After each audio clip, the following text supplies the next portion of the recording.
पास नहीं है। कलयुग। कलयुग के अंतिम समय पर स्वयं परमात्मा 1936 में इस भारत भूमि में साकार प्रजापिता ब्रह्मा के तन में प्रवेश करते हैं और उनके द्वारा इस सारे ब्रह्मांड के आदि, मध्य और अंत के कर्मों का ज्ञान देते हैं, जिसे दिव्य अवतरण कहा जाता है। जब स्वयं परमात्मा भारत भूमि पर आते हैं, तब उनके सर्वोच्च ईथर शक्ति के भंडार होने के कारण इस भारतीय भूखंड की चुंबकीय शक्ति बढ़ने लगती है। इस ईथर ऊर्जा के कारण वैज्ञानिकों को E=mc² आदि अनेकानेक शोध लगने शुरू हो जाते हैं। पृथ्वी का केंद्रीय गुरुत्वीय बल बढ़ने का कारण है विश्व का गुरुत्वीय केंद्रीय बल, जो ब्रह्मांड में ध्रुवीय तारा के ऊपर बना हुआ है। वो विश्व का प्रसरण होने के कारण तथा अवकाश ब्रह्मांड की चक्रीय गति बढ़ने के कारण धीरे धीरे नीचे आ रहा है। ये ध्रुवीय तारा आने वाले समय में पृथ्वी के बहुत करीब आ जाएगा, जिसके कारण उसकी स्वर्णिम प्रकाशमान ईथर ऊर्जा से प्रकृति के मूलभूत ऊर्जा का बहुत बड़ा परिवर्तन होगा।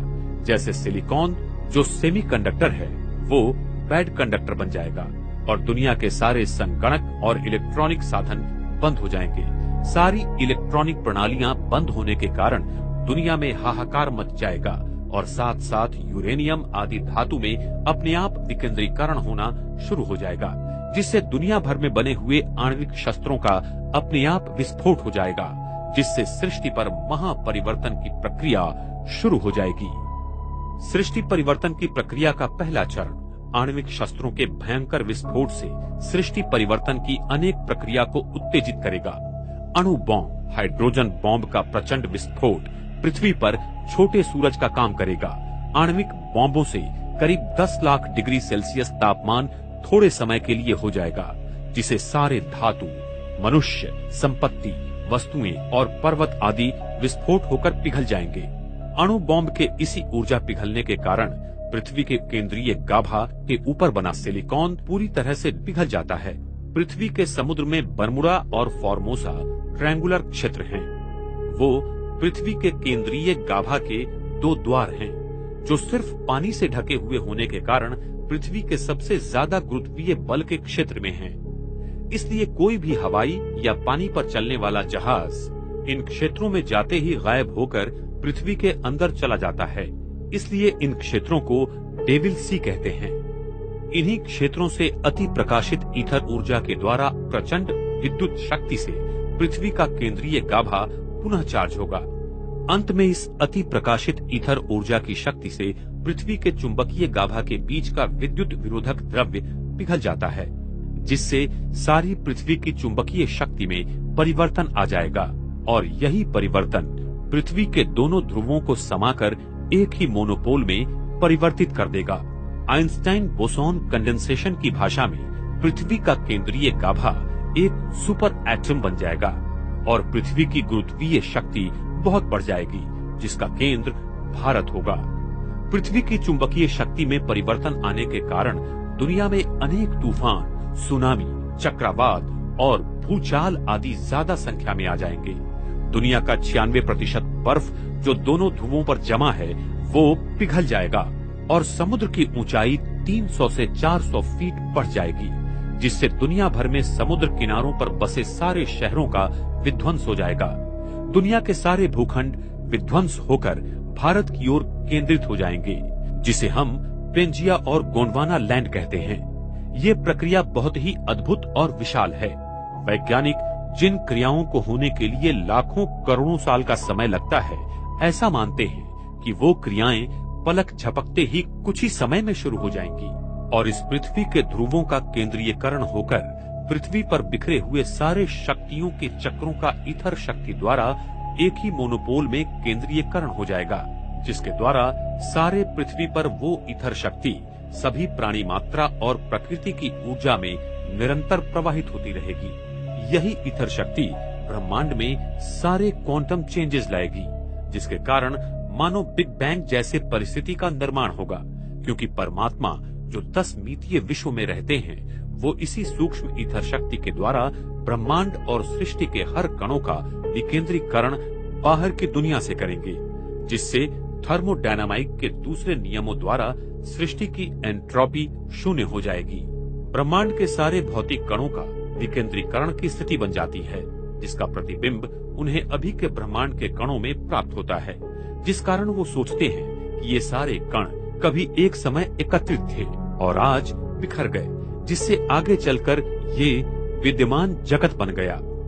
परमात्मा की पराशक्ति के द्वारा हमारे मस्तिष्क में द्वापर युग के आरंभ में जो सूक्ष्म कृष्ण विवर बना हुआ था वो नष्ट हो जाएगा और हमारा अचेतन मन पूरी तरह खुल जाएगा और दुनिया की सभी आत्माओं को अपने असली स्वरूप का ज्ञान हो जाएगा कि हम वास्तव में आत्मा हैं और न कि ये भौतिक शरीर, और साथ साथ अपने सच्चे आत्मिक पिता का ज्ञान संसार की सभी आत्माओं को होगा, जिससे सारे संसार को ईश्वर का परिचय और अनुभव हो जाएगा। अंत में न्यूट्रॉन कणों का कृष्ण विवर भी नष्ट हो जाता है। शुभ्र और कृष्ण विवर का पृथ्वी के गुरुत्वीय केंद्र के मध्य का अंतर समय के साथ साथ कम होता जाता है, जो अब बहुत कम है और आगे चलकर ये और कम हो जाएगा। इसके कारण प्रकाश की किरणें अधिक वक्रमान हो जाती हैं, जो कि शुभ्र विवर का पृथ्वी के गुरुत्वीय केंद्र की शक्तियों के साथ का संबंध है। अभी ध्रुवीय तारा नीचे आने के कारण ब्रह्मांड के मध्य भाग में आकाश तत्व फैल रहा है, जिसके कारण वैज्ञानिकों को ये विश्व प्रसारण होता हुआ नजर आता है। उन्हें आकाश गंगा एक दूसरे से अधिक दूर जाती दिखाई दे रही है। तारों का दूर जाना प्रकाश की स्पेक्ट्रम से पता चलता है।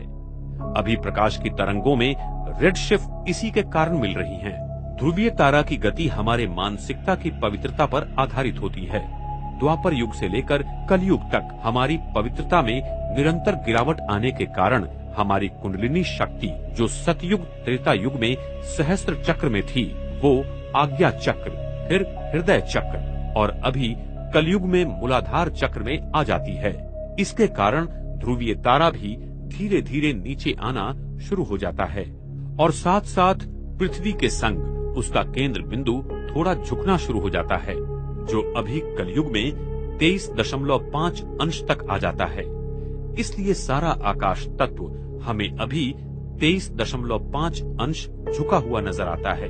सहस्त्र चक्र से नीले रंग की प्रकाश की किरणें फैलती हैं और मूलाधार से लाल रंग की, जो अभी विश्व में हमें तारों से प्रकाश की लाल रंगों की तरंगे मिल रही हैं। ब्रह्मांड का इस तरह फैलना और फिर सिकुड़ जाना, इसके कारण वैज्ञानिक इसे बिग बैंग द्वारा निर्माण हुआ बताते हैं, लेकिन ये ब्रह्मांड अनादि है। इसका न कभी निर्माण हुआ है और न ही कभी अंत होगा। सिर्फ ब्रह्मांड का परिवर्तन ही होता है। अभी ध्रुवीय तारे के नीचे आने की गति ज्यादा होने के कारण ब्रह्मांड में कई जगह आकाश गंगाएं पीछे से खींचती हुई दिखाई दे रही हैं, जिसे वैज्ञानिक डार्क फ्लो प्रॉब्लम बता रहे हैं। उन्हें ये पता नहीं पड़ रहा है कि ये क्या हो रहा है। वैज्ञानिकों ने जो उपग्रह ब्रह्मांड में दूर भेजे थे, वो फिर से पृथ्वी की ओर आ रहे हैं। वो क्यों आ रहे हैं, ये उन्हें पता नहीं चल रहा। इस ब्रह्मांड की चक्रीय अवकाश प्रणाली का ज्ञान उन्हें नहीं होने के कारण उन्हें इस बात का आश्चर्य हो रहा है। पृथ्वी का केंद्रीय गाभा पूरी तरह चार्ज होने के कारण पृथ्वी के ऊपर का आकाश तत्व भी बहुत चार्ज हो जाता है, जिससे सारा तारामंडल बहुत धीमी गति से घूमेगा और पृथ्वी पर दिन रात 21-21 घंटों के हो जाएंगे। वो फिर त्रेता युग में 18-18 घंटों के, द्वापर युग में 15-15 घंटों के और अभी कलयुग में 12-12 घंटों के